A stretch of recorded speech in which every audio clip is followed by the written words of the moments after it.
Bab 2686 Aku sudah lengkap. Lingkungan di dalam menara waktu adalah labirin yang sangat besar. Lokasi Luye saat ini adalah pusat labirin ini, sebuah pangkalan melingkar. Dari pangkalan ini, ada lusinan lorong ke segala arah untuk keluar dan masuk ke berbagai bagian labirin. Pintu masuk ke tingkat berikutnya dan pintu keluar dari tingkat ini tersembunyi di setiap sudut labirin, dan para biksu harus menemukannya sendiri. Karena setiap kali menara waktu dibuka, tidak hanya lokasi pintu masuk dan keluar yang akan berubah secara acak, tetapi juga seluruh labirin akan berubah, jadi bahkan klan naga tidak memiliki peta di dalam menara. Di dalam lorong-lorong yang memanjang ke segala arah, masih ada lubang yang dapat menampung para biksu untuk berlatih, tetapi keselamatan tidak dapat dijamin, dan para biksu perlu mengatur formasi mereka sendiri. Klan mayat ini awalnya berlatih di sebuah lubang. Dia merasa tertarik oleh fluktuasi kekuatan Tao yang aneh. Dia berjalan keluar dari tempat latihannya dan mengikuti fluktuasi itu ke depan. Dia segera melihat Luye yang sedang bermeditasi di sana. Banyaknya ikan Tao yang tersebar di sekitarnya langsung menarik perhatian klan mayat, dan mereka tidak bisa menahan diri untuk tidak menunjukkan ekspresi serakah. Namun, dia adalah orang yang berhati-hati, terutama karena situasi yang dilihatnya terlalu aneh. Pada saat ini, seseorang begitu berani menggunakan Daoyu untuk berlatih, dan mereka juga mengeluarkan begitu banyak sekaligus. Sulit untuk tidak melakukannya. Membuat orang bertanya-tanya apakah ini jebakan. Dengan getaran tubuhnya, untaian energi mayat jatuh dari tubuhnya seperti makhluk hidup, berubah menjadi ular mayat, diam-diam menyebar untuk menjelajah. Setelah beberapa saat, suku mayat akhirnya memutuskan bahwa ini bukan jebakan, karena tidak ada tanda-tanda orang lain di sekitar. Dia tidak bisa menahannya lebih lama lagi, energi mayat di sekitarnya melonjak keluar, dan dia bergegas keluar dari tempat persembunyiannya seperti seberkas asap kuning menuju Luye. Dia merendahkan suaranya dan berkata dengan kejam, "Nak, jika kamu tidak ingin mati, ambil semua ikan Dao. Serahkan saja, karena ras manusia ini dapat menggunakan begitu banyak ikan Dao untuk berlatih, mereka pasti memiliki lebih banyak cadangan." Selama mereka menangkap ikan Dao ini, mereka tidak perlu khawatir tentang sumber daya kultivasi mereka sebelum menara waktu ditutup. Berani bertindak seperti ini, mereka juga memiliki sesuatu untuk diandalkan, karena dari pengamatan sebelumnya, mereka samar-samar menyadari bahwa Lu Yai adalah Dao Fusion. Situasi berlatih He Dao berbeda dari mengintegrasikan Dao, yang akan menyebabkan resonansi aura bintang-bintang di sekitarnya. Begitu mereka selesai berbicara, mereka mengulurkan tangan dan meraih Lu Yai. Lu Yai, yang sedang mengolah pedang Panshan, mengangkat matanya sedikit dan mengerutkan kening. Gas mayat yang busuk membuatnya tersedak bahkan sebelum gas itu mendekat. Dia memegang pedang Panshan di lututnya dan menebas dengan tangannya. Di pohon bakat, buah waktu mekar pada saat ini. Sejak dia mendapatkan buah momen ini, Lu Ye selalu ingin mencoba kekuatan hukum waktu. Sayangnya, dia tidak memiliki kesempatan di Zuyuan sebelumnya, tetapi sekarang dia akhirnya bisa melepaskannya. Di suatu tempat dalam kegelapan, Lu Ye merasakan bahwa kekuatan waktu yang kuat sedang ditarik dari tempat yang tidak diketahui dan memberkati pedang Panshan. Waktunya terganggu, dan suku mayat tiba-tiba menunjukkan ekspresi terkejut, karena pisau yang tampaknya biasa ini benar-benar membuat pikirannya tiba-tiba membeku. Pisau ini jatuh dengan kecepatan yang sangat lambat di bidang penglihatannya. Dia bisa melihatnya dan ingin menghindarinya, tetapi dia tidak dapat mengendalikan tubuhnya untuk membuat gerakan mengelak pada waktu yang tepat. Semua usahanya tertunda oleh tebasan pisau ini. Kemudian dia melihat tanpa daya ketika pisau itu menusuknya. Penghalang energi mayatnya gagal melindunginya sama sekali, dan hancur oleh kekuatan yang sangat tajam. Kemudian datanglah kekuatan Tao pelindung, bertarung melawan sesepuh itu. Ketika kekuatan Dao pada pisau itu bertabrakan, pisau itu runtuh ribuan mil jauhnya. Kekuatan 1000 cara, mata suku zombie itu melebar, dan mereka benar-benar merasakan kengerian pisau ini. Gangguan urutan waktu mereda pada saat ini, dan klan mayat hanya merasakan sakit di tubuh, dan kemudian itu benar-benar terbelah menjadi dua bagian, dan darah mayat meluap. Lu Ye mengerutkan kening, melengkungkan pedangnya, dan kekuatan ruang berfluktuasi. Semua kotoran di area ini, kecuali barang rampasan yang berharga, dipindahkan ke tempat lain. Dua koin Xingyuan muncul dengan terang di depan Lu Ye. Dia mengulurkan tangan dan mengambilnya, merasa sedikit terkejut. Tanpa diduga, musuh pertama yang dia bunuh di menara waktu sebenarnya adalah He Dao. Tidak heran dia begitu berisik tadi dan masih punya nyali untuk keluar dan mengambil barang-barang. Setelah dengan cepat mengumpulkan piala lainnya, Lu Ye dengan hati-hati mengingat perasaan pisau tadi. Dia telah melihat Long Zun mengaktifkan berbagai teknik rahasia urutan waktu di pembatasan Zuyuan. Meskipun Long Zun tidak memiliki prajurit Tao dan hanya menggunakan tinju untuk melawan musuh, sekarang dia menggunakan pisau, tetapi prinsipnya sebenarnya sama. Pedang tadi dapat disebut pedang waktu. Gangguan kekuatan waktu pada musuh berbeda dari kekuatan ruang. Yang pertama terutama mengganggu kesadaran, sedangkan yang terakhir mengganggu tubuh fisik. Di jalur ruang, Lu Ye sekarang sangat mahir, berkat teknik rahasia jalur ruang dan latihannya sebelumnya di Phoenix Nest. Namun, Lu Ye saat ini hanya bisa dianggap memiliki sedikit pengetahuan tentang urutan waktu. Buah waktu dapat meminjam kekuatan Master Naga yang dialami dalam pembatasan Yuan leluhur, tetapi bagaimanapun juga itu milik orang lain. Mampu membunuh klan mayat He Dao dengan satu pedang benar-benar dikalahkan oleh kekuatan Lu Ye. Meskipun dia hanya memiliki sebagian pemahaman tentang kekuatan waktu, kekuatan pinjaman itu terlalu kuat. Klan mayat He Dao sama sekali tidak dapat menahannya. Pikiran dan persepsinya terganggu. Bagaimana dia bisakah? Kamu menangkis pisau itu. Seiring berjalannya waktu, kekuatan pedang Panshan berangsur-angsur meningkat, tetapi harga yang dibayarkan adalah konsumsi besar kekuatan Tao Lu Ye. Sama seperti yang dia pikirkan sebelumnya, jika dia ingin mengolah pedang Panshan saat ini hingga batasnya, mustahil untuk mencapainya bahkan tanpa 2 hingga 3 juta kekuatan Tao. Dia hanya dapat terus memurnikan ikan Tao untuk mengisi ulang dirinya sendiri. Dan sebagai hasilnya, ada banyak keuntungan yang tak terduga. Banyak biksu di menara waktu berkeliaran. Setiap kali mereka berkeliaran di dekat Lu Ye dan merasakan fluktuasi kekuatan, mereka akan datang untuk menyelidiki dan kemudian memperebutkannya. Tidak ada jalan kembali. Saat ini, ada hampir 20 orang Hedao yang terbunuh oleh pedang Lu Ye sendiri. Dia sangat terkejut. Menurut klasifikasi roh pagoda, lantai 49 seharusnya menjadi tempat munculnya Fusion Dao. Bagaimana bisa ada begitu banyak Fusion Dao? Tetapi setelah memikirkannya, saya mengerti. Hedao ini tidak diragukan lagi adalah yang terlemah di Hedao. Mereka tidak dapat memperoleh pijakan di atas level 50, jadi mereka hanya dapat puas dengan hal terbaik berikutnya. Bagaimanapun, tidak ada banyak perbedaan dalam kecepatan waktu antara lantai ke-49 dan lantai ke-50, dan itu akan sama dimanapun Anda berlatih. Lu Ye memperkirakan bahwa di seluruh lantai 49 sekarang, tidak ada Fusion Dao yang berani membangun pijakan, dan mereka yang tersisa seharusnya adalah Hedao. Bahkan dikatakan bahwa ada jejak Hedao di lantai bawah. Biaya untuk meningkatkan pedang Panshan kali ini sangat besar, dan Lu Ye juga membutuhkan banyak waktu. Sampai suatu hari, ketika Lu Ye memahami keajaiban kekuatan waktu, sebuah suara tiba-tiba terdengar, aku telah mencapai kesempurnaan. Lu Ye tiba-tiba tersadar, mendesak kekuatan tahunnya, dan merasakannya dalam diam. Itu memang lengkap. Pedang Panshan telah dikultivasikan hingga batasnya dan tidak dapat dilanjutkan lagi. Setelah melewati rintangan keduanya, batasnya saat ini adalah 256 jalur kekuatan. Dapat dikatakan bahwa kekuatan senjata Dao di tangan Lu Ye lebih kuat daripada Dao Fusion tanpa atribut harta karun, karena kekuatan maksimum Dao Fusion tanpa atribut harta karun hanya 249 Dao. Ditambah dengan kekuatannya sendiri, kekuatan Lu Ye saat ini telah mencapai hampir 1160 level. Sejak ia dipromosikan ke level ke-9 Dao Fusion, kekuatannya sendiri tidak meningkat untuk waktu yang lama, tetapi sebenarnya kekuatan Lu Ye telah meningkat. Belum lagi statusnya sebagai orang asing dari klan Phoenix memungkinkannya untuk mengendalikan jalan ruang, tetapi sekarang kemunculan buah waktu telah memberinya kualifikasi untuk mengendalikan kekuatan urutan waktu. Ini semua adalah manifestasi dari peningkatan kekuatan. Melihat ke seluruh dunia, tidak ada biksu yang pernah mampu berdiri di level setinggi itu pada level mengintegrasikan Tao. Bahkan jika ada banyak Hedao, mereka mungkin tidak dapat mencapai kekuatan yang dimiliki Lu Ye saat ini dalam hidup mereka. Jika ia dipromosikan ke Hedao berdasarkan fondasi ini, Lu Ye tidak yakin seberapa kuat ia bisa menjadi. Namun, dia tidak memiliki banyak harapan dalam hatinya. Karena sejak lama, dia samar-samar menyadari adanya masalah. Kekuatan yang dikendalikan oleh para biksu pada tahap ini bermasalah dan tidak normal. Setelah memperoleh buah waktu dari pembatasan Yuan leluhur, dia semakin yakin dengan idenya. Karena setelah para biksu bergabung dengan Tao, mereka sering mengandalkan kekuatan eksternal. Belum lagi kekuatan eksternal yang diandalkan Hedao biasa, yang beresonansi dengan kekuatan Tao dalam aura Xingyuan. Para penguasa kota dari kota-kota besar Hedao tampaknya kuat, tetapi mereka juga mengandalkan kekuatan eksternal dengan bantuan mutiara Hedao. Tidak dapat disangkal bahwa para biksu yang dapat membangun kota Hedao dan menjadi penguasa kota Hedao bukanlah orang biasa. Baik kualifikasi maupun bakat mereka lebih kuat daripada Hedao biasa. Namun, jika kita mengecualikan berkat mutiara Hedao, kesenjangan kekuatan antara para penguasa kota ini dan Hedao biasa sebenarnya tidak terlalu besar. Bagaimana jika suatu hari metode mengandalkan kekuatan eksternal ini terputus? Di seluruh alam batin itu, semua kekuatan Hedao akan terpotong setengah. Semakin kuat kekuatan aslinya, semakin besar dampaknya. Dan hal semacam ini bisa terjadi. Tidak hanya Lu Ye, tetapi banyak orang kuat di dunia sebenarnya memiliki kekhawatiran seperti itu. Jika suatu hari kemauan melahirkan kebijaksanaan spiritual, akankah ia mencoba mengendalikan segalanya? Ini bukan dugaan yang tidak berdasar, karena ia tidak memiliki kecerdasan saat ini, tetapi ia bertindak sesuai dengan nalurinya sendiri, menggerogoti tubuh dan pikiran semua biksu. Ia telah menunjukkan niatnya. Di antara semua biksu di dunia, Lu Ye adalah satu-satunya pengecualian. Karena dia memiliki pohon bakat di dekatnya, dia dapat membakar erosi semacam itu tanpa terpengaruh. Lu Ye semakin mengagumi pandangan jauh ke depan dari leluhur naga dan Phoenix. Warisan pohon bakat seharusnya berasal dari tangannya. Dia juga meninggalkan dirinya sendiri metode rahasia dunia kecil dalam pembatasan Yuan leluhur untuk mematahkan kesulitan saat ini. Dia tidak tahu apakah dia bisa melakukannya. Sekarang dia hanya memiliki kesempatan untuk menerobos kabut dengan bergerak maju dengan berani. Satu-satunya hal yang tidak dapat dipahami Lu Ye adalah mengapa leluhur tidak mengambil tindakan untuk memecahkan surat wasiat secara pribadi karena dia memiliki cara yang begitu canggih. Juga, di mana dia sekarang? Lu Ye tidak percaya bahwa orang sekuat itu akan jatuh di suatu tempat. Dia pasti masih hidup. Karena dia masih hidup, seharusnya ada jejak yang bisa diikuti. Namun pada kenyataannya, apalagi leluhur legendaris ini, klan naga bahkan tidak tahu keberadaan leluhur generasi kedua mereka yang King. Seluruh dunia batin masih tertutup kabut tebal, membuat Lu Ye kesulitan melihat pemandangan di dalam. Bab 2687 lantai 50.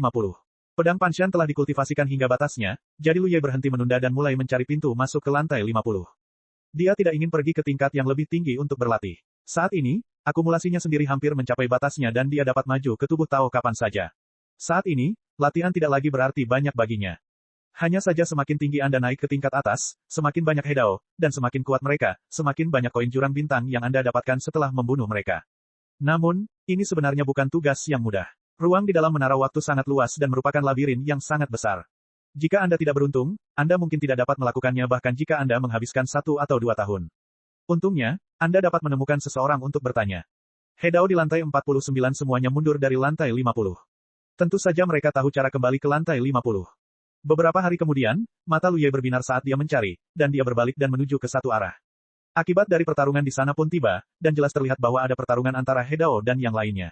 Ia tiba beberapa saat kemudian, mendongak, dan melihat 2 sosok bertarung sampai mati di sana. Kedua pria ini pastilah prajurit, masing-masing memegang pedang, dan kekuatan mereka sama, dan guntur yang mereka sambut mengguncang tanah. Api, namun, Lu Ye dapat melihat sekilas bahwa kedua pria ini tidak menggunakan semua kekuatan mereka. Mereka jelas memiliki banyak energi yang tersisa dalam pertarungan mereka. Ia mengangkat alisnya, mungkin tahu apa yang sedang terjadi.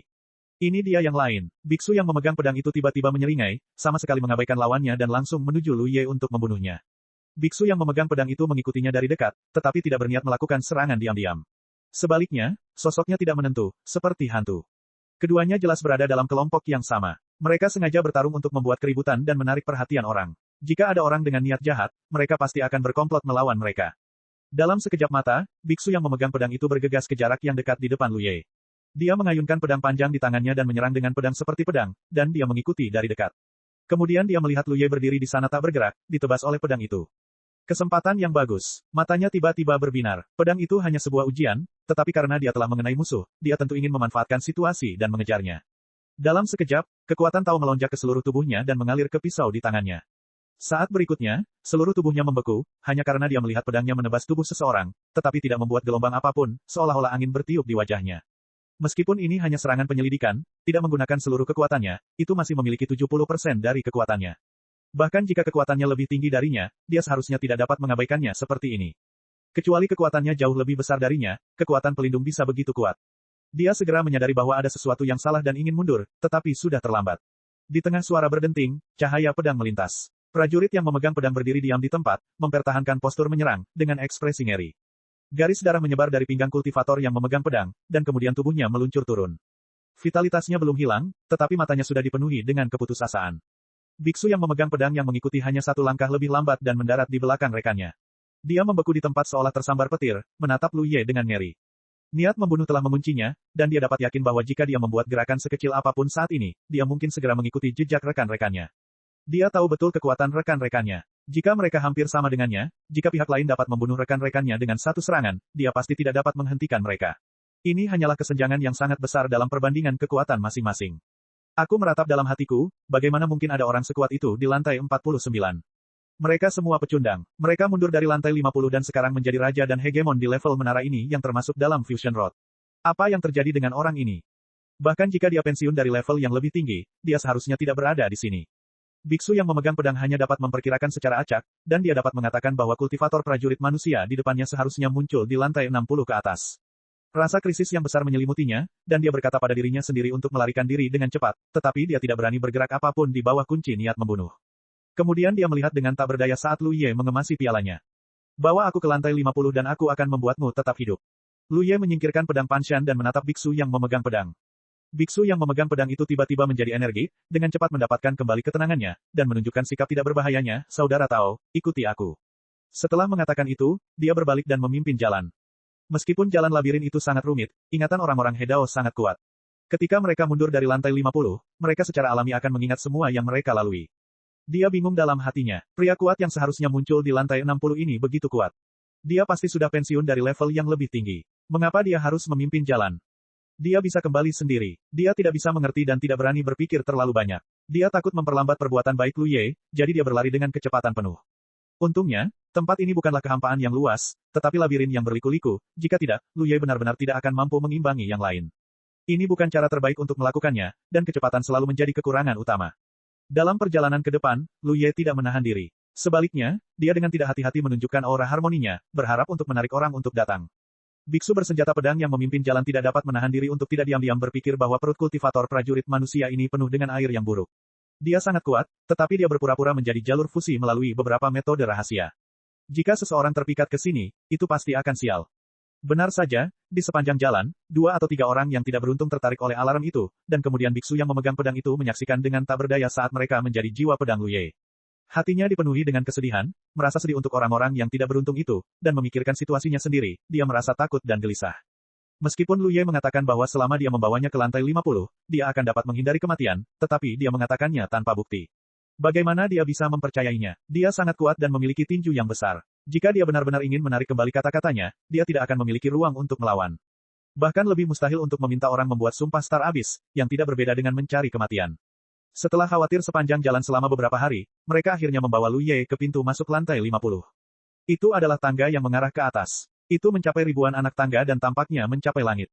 Saudara Tao, Anda dapat memasuki lantai 50 dengan masuk ke sini. Saat biksu yang memegang pedang itu berbicara, dia menatap Lu Ye dengan waspada, dan diam-diam memutuskan dalam hatinya bahwa jika orang ini melakukan kesalahan, dia akan melawannya. Lu Ye mengangguk, melambaikan tangannya perlahan, dan mendongak. Biksu yang memegang pedang itu menghadap Lu Ye dan tetap waspada setiap saat, tetapi dia dengan cepat melarikan diri kembali, berbelok di sudut dan menghilang. Hanya ketika dia yakin bahwa Lu Ye tidak mengejarnya, dia menghela napas panjang. Saya tidak pernah berpikir bahwa prajurit manusia yang kuat ini benar-benar akan menjadi orang yang beriman, tetapi dia memiliki hati penjahat dan hati seorang pria sejati.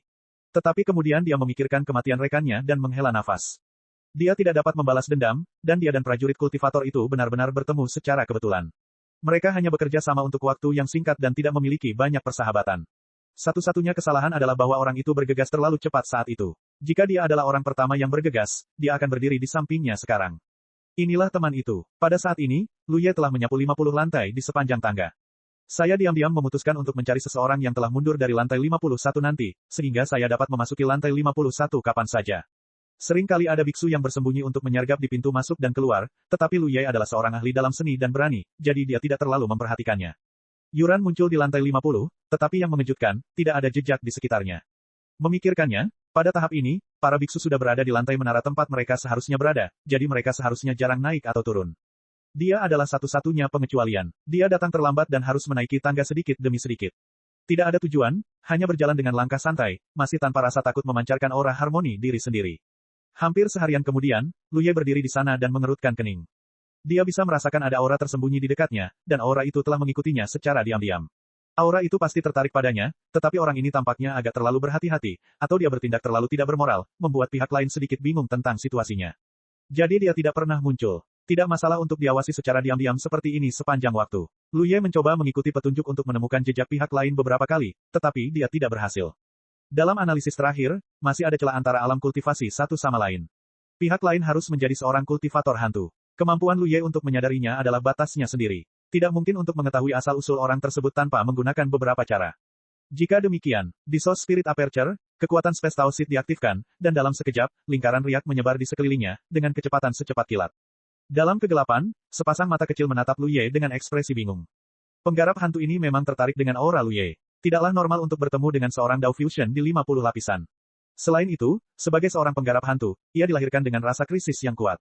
Selama periode ini, saya mencoba mengujinya berkali-kali, tetapi hati saya penuh dengan tanda-tanda peringatan. Tampaknya jika ia benar-benar ingin mengambil tindakan, ia akan hancur total. Awalnya, ia harus segera mundur ketika menghadapi situasi seperti ini, tetapi ia terlalu penasaran. Mengapa prajurit manusia ini yang tampaknya hanya seorang Rong Dao berkeliaran di lantai ke-50 dengan begitu arogan? Kau tahu, bahkan dia harus bersembunyi. Mengandalkan kekuatan sihirnya sendiri yang tersembunyi, dia tidak khawatir akan ketahuan. Namun, saat dia sedang memikirkan ini, dia tiba-tiba melihat lingkaran riak yang terlihat oleh mata telanjang menyebar di tubuh Lu Ye, dan itu ada di depannya dalam sekejap.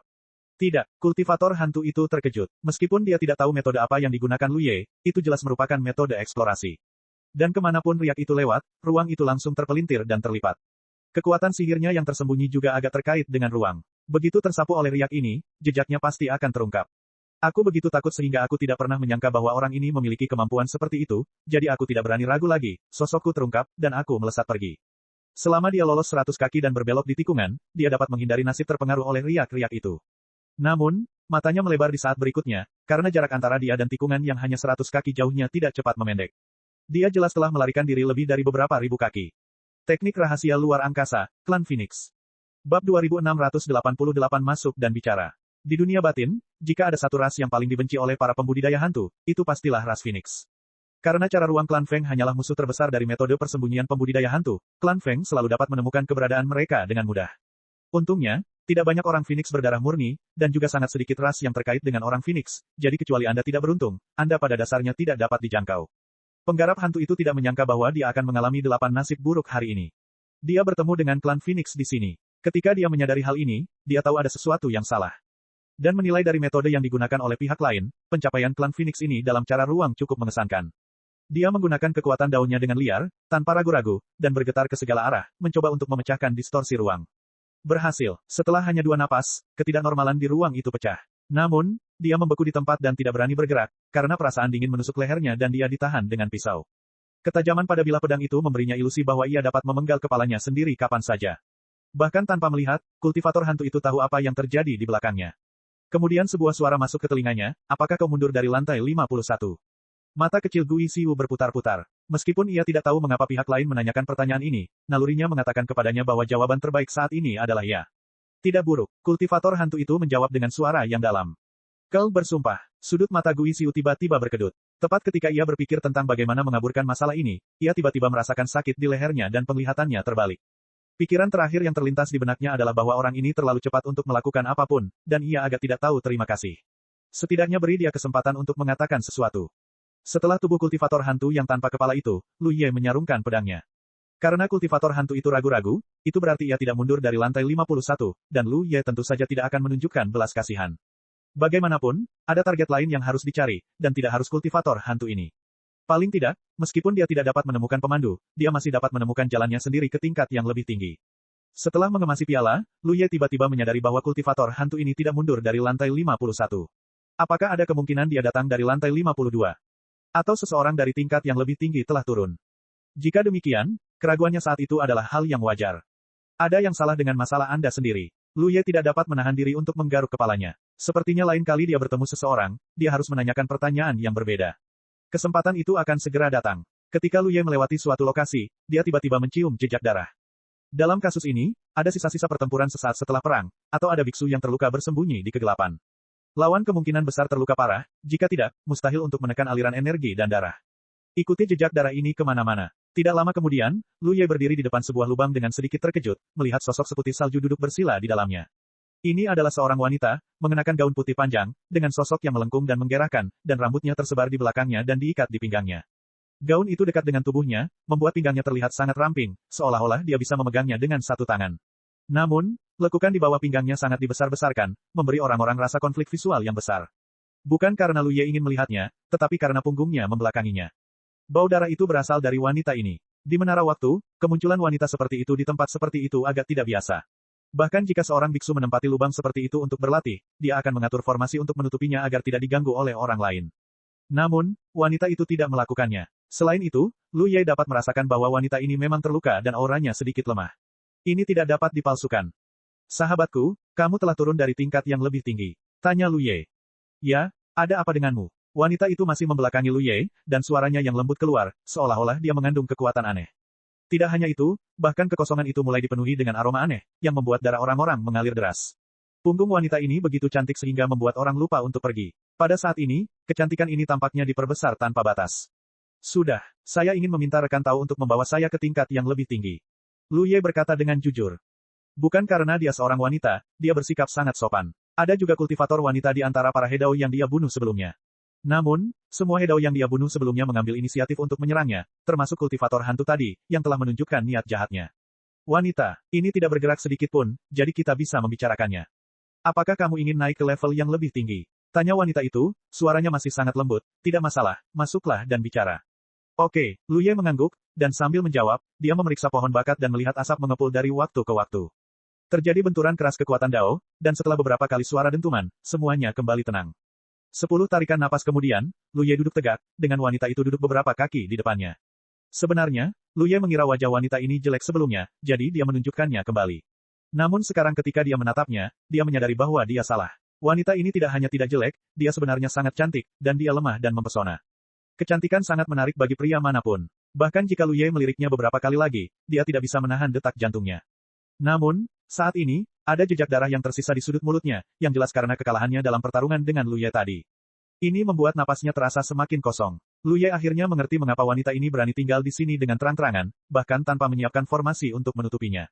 Karena meskipun dia terluka, dia masih sangat kuat. Tidak ada seorang pun dari level 51 yang dapat menandinginya. Ini adalah modalnya untuk mendapatkan pijakan di sini. Sayang sekali dia bertemu dengan Lu Ye yang lebih kuat. Jika dia tidak memutuskan untuk menemukan seseorang yang bisa memimpin jalan, dia akan terbunuh oleh pedang. Kamu memanggilnya apa? Lu Ye menatapnya. Wanita itu menggigit bibir merahnya dan menatap Lu Ye dengan ekspresi dendam dan keluhan. Matanya dipenuhi dengan tuduhan darah dan air mata, seolah-olah dia telah dipermainkan oleh Lu Ye dan kemudian menyerah. Xiaoba, wanita itu menjawab dengan enggan. Dia tidak pernah membayangkan bahwa dia akan bertemu dengan pria yang tidak tahu malu di menara seperti itu. Dia terluka dan diburu, jadi dia mundur jauh-jauh dan melarikan diri ke sini. Tetapi ras manusia di hadapanku jelas-jelas utuh dan begitu kuat, tetapi sebenarnya memiliki keberanian untuk pergi ke Gunung Monyet dan mengklaim gelar raja. Bagaimana dia bisa malu? Ini seperti orang dewasa yang berlari ke sekelompok anak-anak untuk bermain, itu tidak masuk akal. Xiaoba, Lu Ye merenung sejenak, rubah iblis berekor 8. Dia sudah yakin bahwa wanita itu adalah iblis, karena meskipun pertarungannya singkat, wanita yang menyebut dirinya Xiaoba itu sudah memperlihatkan sebagian kemampuannya. Pada saat itu, 8 ekor berbulu putih salju terlihat di belakangnya.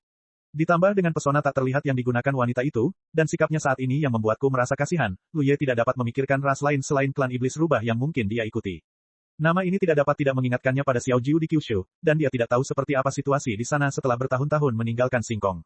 Seharusnya tidak apa-apa, dia telah membuat berbagai pengaturan sebelum pergi. Selama Singkong tidak mengalami perubahan besar, dia bisa mengatasinya. Para biksu dapat terus tumbuh dan menjadi lebih kuat, dan perlahan-lahan menahan invasi Xingyuan yang semakin serius. Terlebih lagi, ada langit berbintang yang indah di sana yang mendukungnya.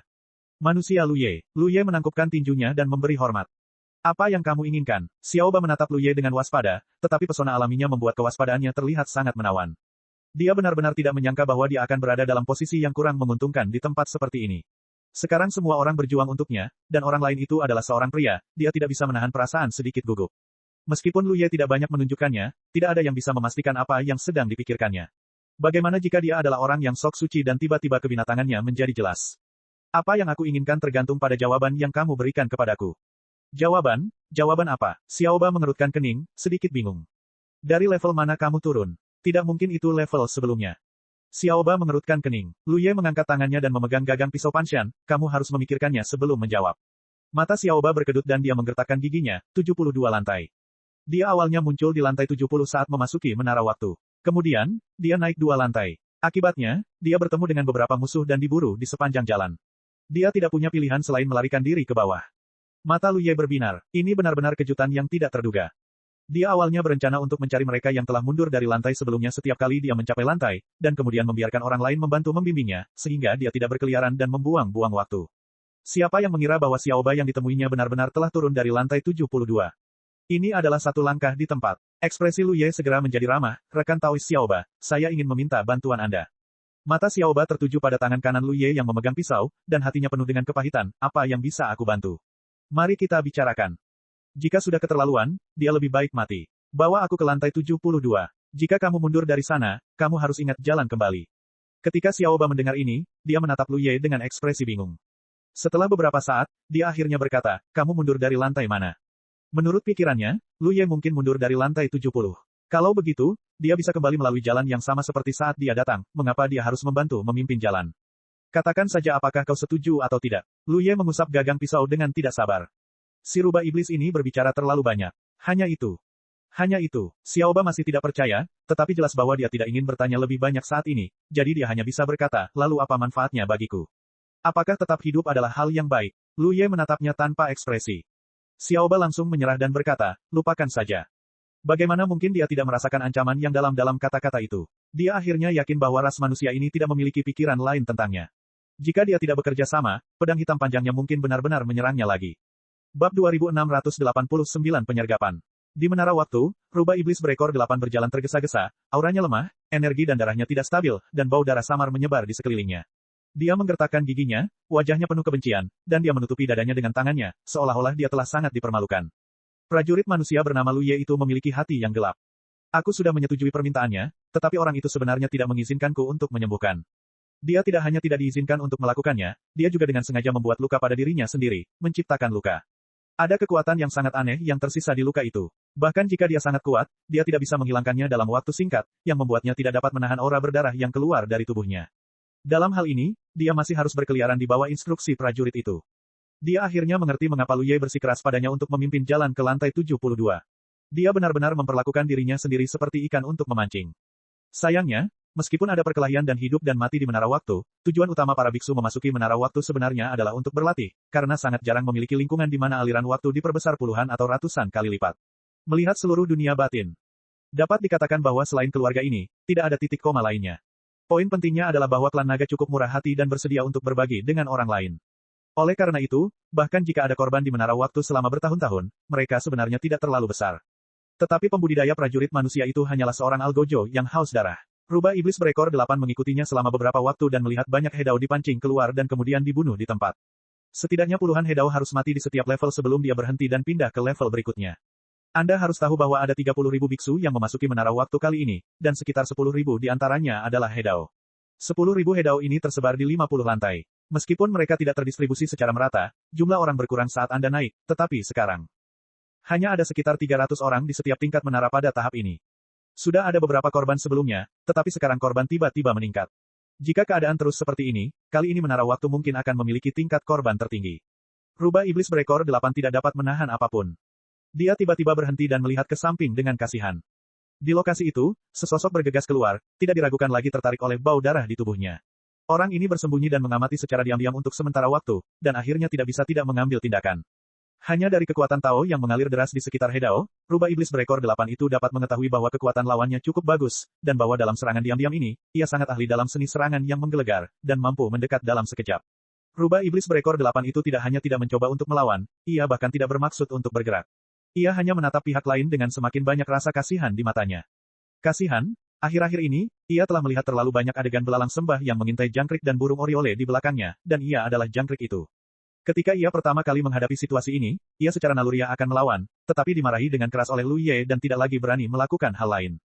Sebuah sosok tiba-tiba muncul di belakang si penembak, dan rubah iblis berekor 8 itu tercengang. Itu dia lagi. Meskipun ia telah melihatnya berkali-kali, ia tetap tidak dapat memahami jejak Lu Ye sebelum ia muncul. Sebelum ia muncul, belum lagi penyerang itu tidak menyadari apapun. Bahkan dia tidak tahu di mana Lu Ye bersembunyi. Dia selalu bisa tiba-tiba keluar pada saat yang paling kritis ini. Pupil mata penyerang diam-diam itu tiba-tiba menyusut seukuran kepala peniti. Meskipun tidak ada mata di belakang kepalanya, dia sudah bisa melihat pantulan di mata rubah berekor 8 itu. Pada saat ini, semua kekuatannya terkonsentrasi pada senjata Tao di tangannya, mencoba membunuh rubah iblis berekor 8 itu dengan satu serangan. Dalam keadaan terburu-buru seperti itu, dia tidak punya waktu untuk mengaktifkan kekuatan Tao pelindung, dan hanya bisa dengan keras mengejutkan energi dan darahnya. Seketika, aku merasakan sakit di tubuhku dan kehilangan kesadaran. Milikmu. Lu Ye melemparkan 100 ikan dao yang telah dipersiapkan sebelumnya kepada rubah iblis berekor 8 itu, dan langsung membawa tubuh hedao ke dunia bunga kecil, dan kemudian menanganinya perlahan-lahan ketika dia kembali keluar. Yang lebih dia hargai adalah koin Xingyuan yang tertinggal setelah membunuh hedao. Inilah tujuannya memasuki menara itu. Dapat dikatakan bahwa ini adalah karnaval terakhirnya sebelum dipromosikan ke hedao. Dan alasan memberi rubah iblis berekor 800 koin Xingyuan. Kita sekarang adalah sahabat. Karena kita adalah sahabat, tentu saja kita harus saling membantu dan berbagi berkat. Sama sekali tidak mungkin kehilangan uang.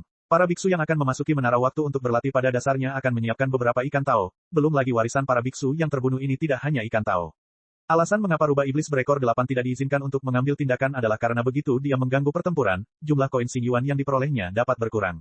Ini adalah sesuatu yang tidak dapat ditoleransi oleh Lu Ye, jadi dia perlu membunuh musuh dengan kekuatannya sendiri. Terima kasih. Rubah iblis berekor 8 menggertakkan giginya. Selain itu, dia tidak tahu harus berkata apa. Selama kurun waktu ini, dia benar-benar mendapat banyak ikan. Pergi ke lantai berikutnya, perintah Lu Ye. Lantai berikutnya adalah lantai ke-65. Bukannya tidak ada hedao lain di lantai ini. Dibandingkan dengan yang dia bunuh, ada lebih banyak hedao yang masih hidup.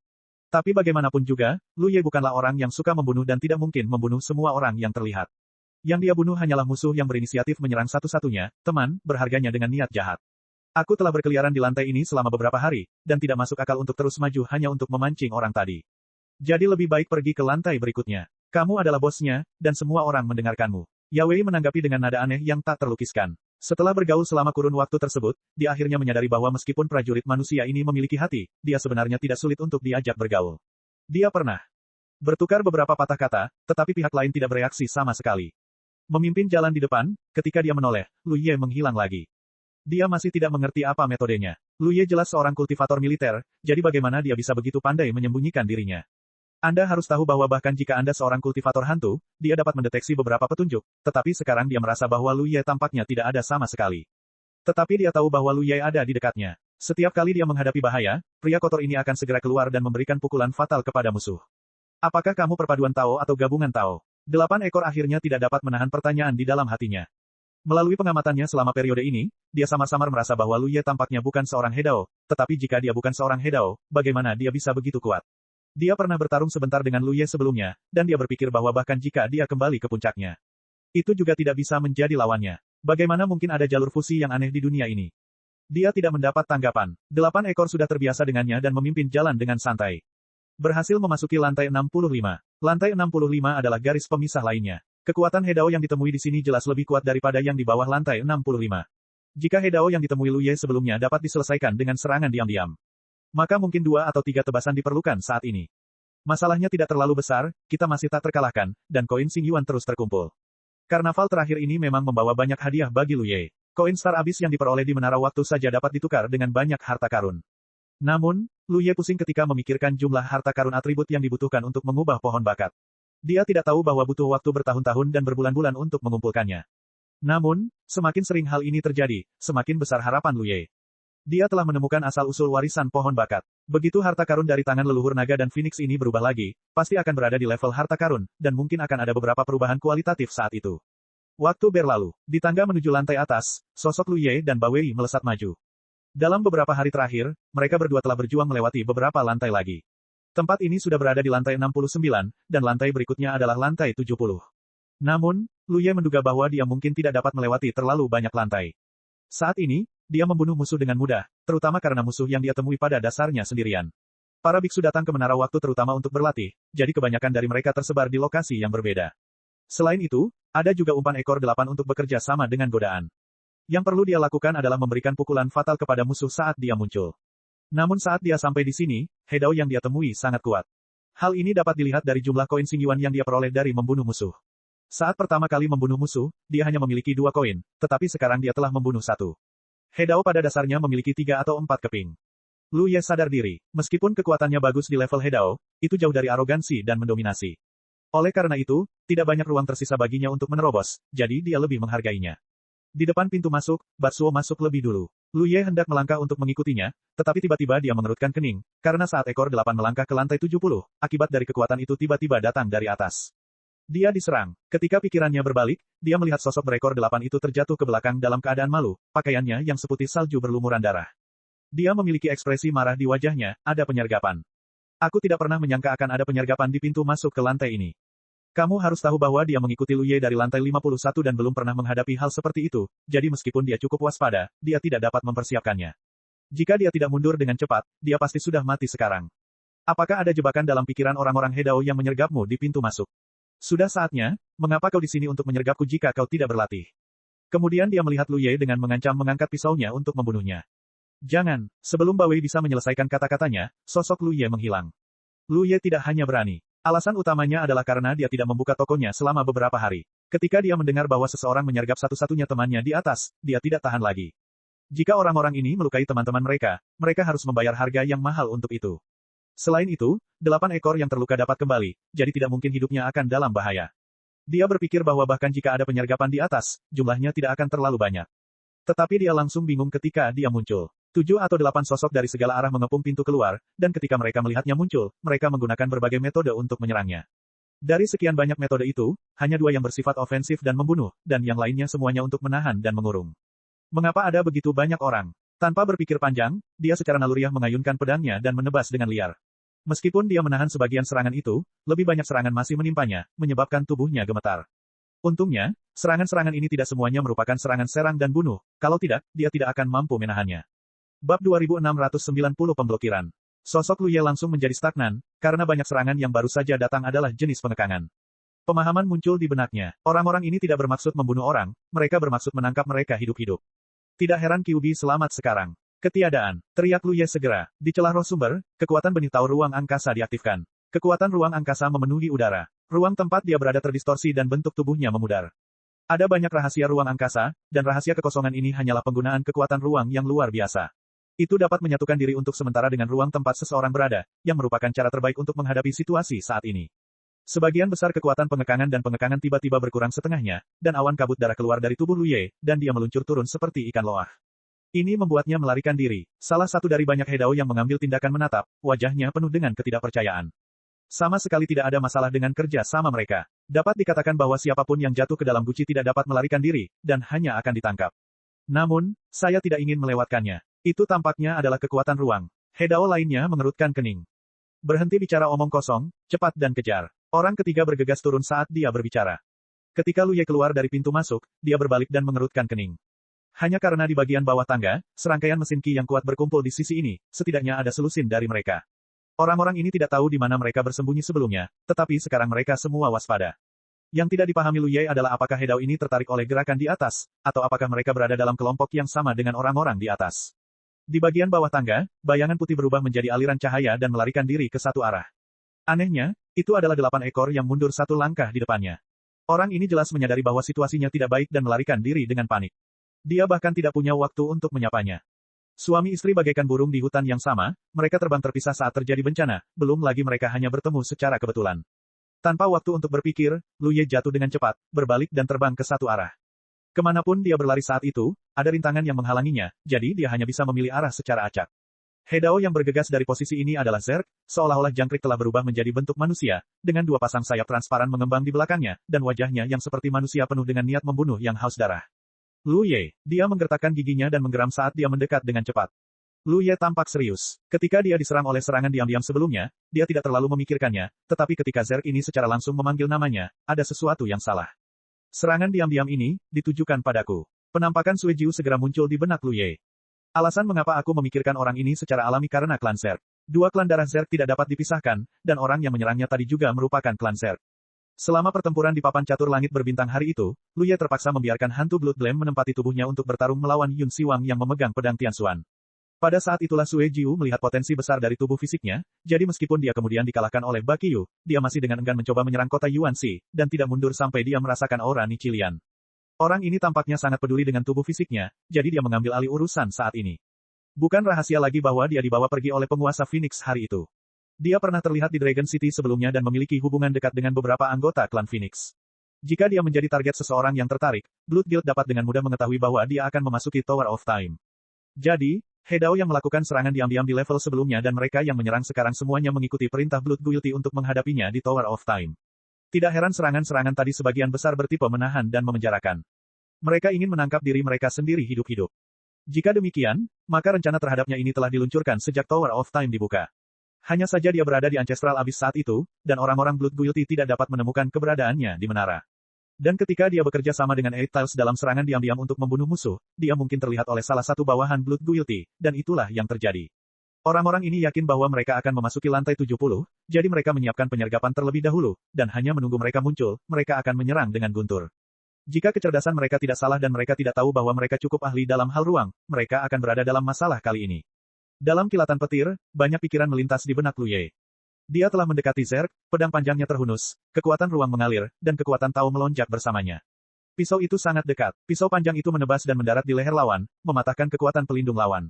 Bilah tajam itu memotong daging dan darah, tetapi diblokir oleh tulang leher. Lu Ye mengangkat alisnya. Zerg ini setidaknya adalah seorang Taois tingkat menengah. Dia telah menempa tulang lehernya menjadi tulang Tao. Kalau tidak, dengan ketajaman pedang Panshan saat ini, mustahil untuk memotong lehernya. Dirangsang oleh rasa sakit, Zerg akhirnya menyingkirkan pengaruh kekuatan ruang. Saat dia sadar kembali, matanya hampir meledak, dia mengeluarkan raungan keras, dan kekuatan aneh mengalir melalui tubuhnya. Mata Lu Ye tiba-tiba menunjukkan ekspresi terkejut. Karena apa yang melonjak dalam Zerg ini sebenarnya adalah kekuatan pengaturan waktu. Dia segera menyadari bahwa meskipun kekuatan pengaturan waktu hanya dimiliki oleh naga dan keturunan naga, bukan berarti ras lain tidak dapat menguasainya. Hanya saja dibandingkan dengan suku naga dan keturunan naga, penguasaan semacam ini sangat lemah dan tidak memiliki esensi. Ras serangga ini mungkin adalah jenis jangkrik musim semi dan musim gugur, jadi ia mampu memobilisasi jejak kekuatan pengaturan waktu dalam upaya untuk mengganggu pemikiran Lu Ye. Saat kekuatan waktu diaktifkan, dia mengabaikannya dan menusuk dada Lu Ye dengan cakar dan kakinya yang tajam seperti pisau tajam. Dia tidak ingin membunuh Lu Ye, tetapi dia yakin bahwa luka seperti itu tidak cukup untuk membunuh Lu Ye, tetapi itu bisa melukainya dengan serius. Selama dia berhasil di sini, teman-temannya akan dapat mengelilinginya, dan kemudian umat manusia tidak akan dapat terbang. Pikirannya tiba-tiba terputus pada saat ini. Sesaat sebelum gangguan itu, dia merasakan kekuatan waktu yang lebih kuat datang dari arah yang berlawanan, yang tidak hanya menghancurkan kekuatannya, tetapi juga berdampak besar padanya. Pisau panjang yang tertancap di lehernya tiba-tiba bergetar, dan dengan penggunaan teknik rahasia memukuli ternak, niat yang tajam dan membunuh melewati rintangan tulang dan memotong sumsum di tulang leher. Zerg itu kaku di sekujur tubuh. Lu Ye menghunus pisaunya dan menusuk langsung ke arahnya. Pisau itu menembus rongga mata lawan dan keluar dari belakang kepalanya. Kekuatan kekerasan itu mengacaukan otaknya.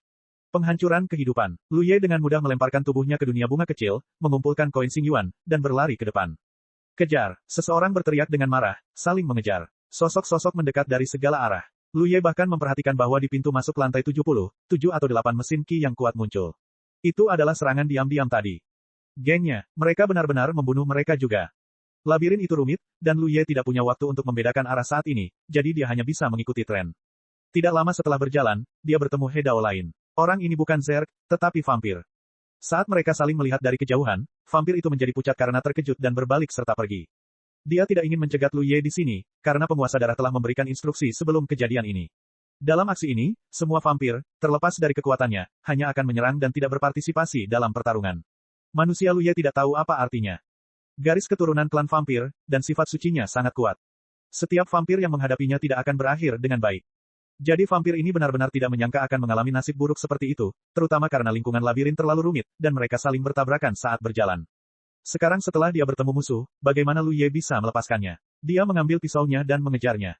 Vampir di depan berlari untuk menyelamatkan diri, bahkan menggunakan teknik melarikan diri dari darah untuk bertahan hidup. Lu Ye merasa tidak berdaya. Kecepatan selalu menjadi kelemahan terbesarnya. Klan vampir terkenal dengan teknik melarikan diri dari darahnya. Dia tidak bisa mengejar lawan yang melarikan diri seperti ini. Jika bukan karena labirin yang berliku-liku, sehingga mustahil untuk bergerak maju dalam garis lurus, dia pasti sudah terlempar dari pandangan sejak lama. Jaraknya tidak pendek. Pada jarak seperti itu, bahkan pisau yang cukup dekat pun sulit untuk digunakan. Lu Ye menggertakkan giginya dan sosoknya tiba-tiba kabur. Ketika dia muncul lagi, dia sudah bergegas ke ujung lorong. Seni teleportasi. Berbalik dan teleportasi lagi. Setelah melakukan ini beberapa kali, jaraknya akhirnya tertutup. Melihat sosok yang melarikan diri di depannya, Lu Ye tiba-tiba mengaktifkan sifat sucinya dan mengubahnya menjadi paksaan tanpa batas untuk menutupi arah itu. Vampir yang tubuhnya terbungkus awan kabut darah merasa seolah-olah dia telah disambar petir. Aliran energi dan darah di sekujur tubuhnya tidak lancar. Tubuhnya tiba-tiba jatuh dari kabut darah, dan kecepatannya sangat berkurang. Merasakan niat membunuh yang datang dari belakang, para vampir berbalik untuk melihat, dengan putus asa di wajah mereka. Penguasa darah benar, kesucian ras manusia ini begitu kuat sehingga bahkan seorang Hedao seperti dia hampir tidak dapat menahannya. Melihat seluruh ras darah sekarang, saya khawatir hanya penguasa darah yang dapat bersaing dengannya. Ketika pedang itu menyala, vampir itu sudah mati. Bagi Lu Ye, tidak sulit untuk membunuhnya. Itu jauh lebih mudah daripada membunuh Zerg tadi. Yang sulit adalah mengejarnya. Untungnya, teknik teleportasi hampir tidak dapat menutupi kekurangan ini. Dua teman Tao telah jatuh. Musuh sangat kuat. Jangan tinggalkan sendirian. Sebuah raungan keluar, mengguncang seluruh menara. Ketika mereka menerima perintah dari Blood Guilty, mereka mengira bahwa Blood Lord sedang membuat keributan kecil.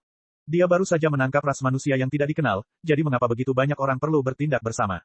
Bahkan sebelum bertindak, Blood Lord meminta para vampir untuk mengambil inisiatif mundur jika mereka bertemu musuh. Sekarang aku tahu bahwa Blood Lord tidak membuat keributan. Ras manusia ini benar-benar mampu. Jangankan vampir yang sudah mati, itu pasti telah ditekan oleh sifat suci, tetapi ras Zerg adalah Hedao tingkat menengah yang sebenarnya. Dia dipenggal ketika bertemu dengannya. Seberapa kuat ras manusia ini? Tetapi Blood Lord dengan jelas mengatakan bahwa orang ini hanyalah Tao Fusion.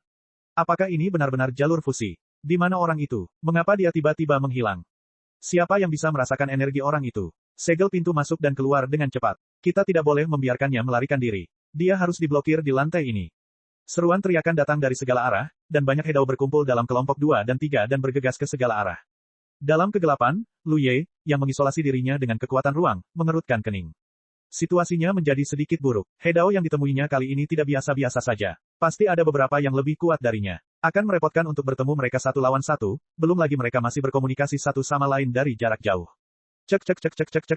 Rakan-rakan kultivator sekalian, sebelum retret, sila terus berkultivasi untuk jurus subscribe, like, share dan komentar agar sekte novel Sadim terus berkembang pesat.